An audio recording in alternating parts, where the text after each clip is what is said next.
আমি 18 জুলাই এনাম হাসপাতাল উপজেলা স্বাস্থ্য কমপ্লেক্স হাসপাতাল এই হাসপাতালগুলিতে আমি আহত রোগীদের নিয়ে শুধু ইয়ামিন সাহেব শুধু সেদিন প্রথম সাভারে অংশগ্রহণ সাভারে রানা বাজার এবং সাভার পয়েন্টের মাঝখানে ওনাকে শহীদ করানো হয়েছে পুলিশের তারপরে বাহানোর উপরে সবাই দেখেছেন। ওনাকে ফলো করে যখন ওনাকে মারা হয়েছে অনেক সময় পর্যন্ত উনি রাস্তায় ছিলেন এবং ওনাকে নিয়ে টানা হেঁচড়া করছিলেন, কিন্তু আমরা সাহসী ওদিকে যেতে পারতেছিলাম না। যখন পেছন থেকে আমি ভিতর থেকে আসছি, এসে আমি এনামের সামনে যখন আসি তার 5 মিনিট আগে ওনার লাশটা নিয়ে চলে গেছে। তারপর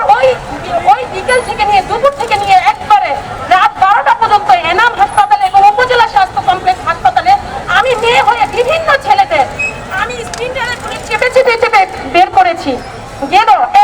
এবং কোপানো পেশেন্ট এবং এনামের এত ফিস বেশি ছিল আমাদের ছাত্র জনতাকে ঢুকতে দিচ্ছিল না এবং কিছুক্ষণ পরপর পুলিশরা যে টহল দিচ্ছিল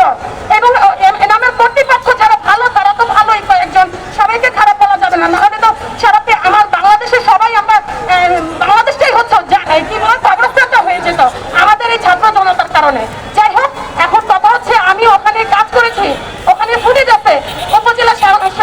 স্বাস্থ্য কমপ্লেক্সে আমার ফুটেজ আছে, কিন্তু ওখানের পরে আমি রাত 12টার কাজ করার পরে লাস্টে এনামের যখন খারাপ অবস্থা দেখি তখন আমি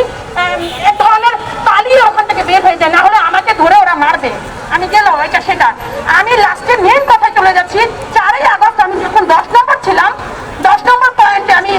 মিরপুর 10 নম্বর পয়েন্টে ছিলাম, 3টা স্টেপ ছিল, একটা 14 নম্বর, একটা হচ্ছে আমাদের মেট্রো রেলের মাঝখানে, আরেকটা হচ্ছে আমাদের পপুলার ডায়াগনস্টিকের সামনে। আমি ওই রোডটাই ছিলাম, হ্যাঁ, এবং আমি কোচি, নান্নু, নিখিল, ইলিয়াস মোল্লা এবং সরোয়ার আলম এবং আরো অনেক, আমি ওই এলাকার মেয়ে, আমার স্থান আমার আইডি ওখানেই। তারপর আমি যখন দেখতেছি অনেক নিহত হচ্ছে, আহত হচ্ছে, তখন আমি ওখান থেকে আমি কি করেছি, ওটা কি বলে আমি বলতেছি, সেটা হচ্ছে পপুলার ডায়াগনস্টিকের সামনে এসে, হ্যাঁ না, সামনে এসে ভিতরে যে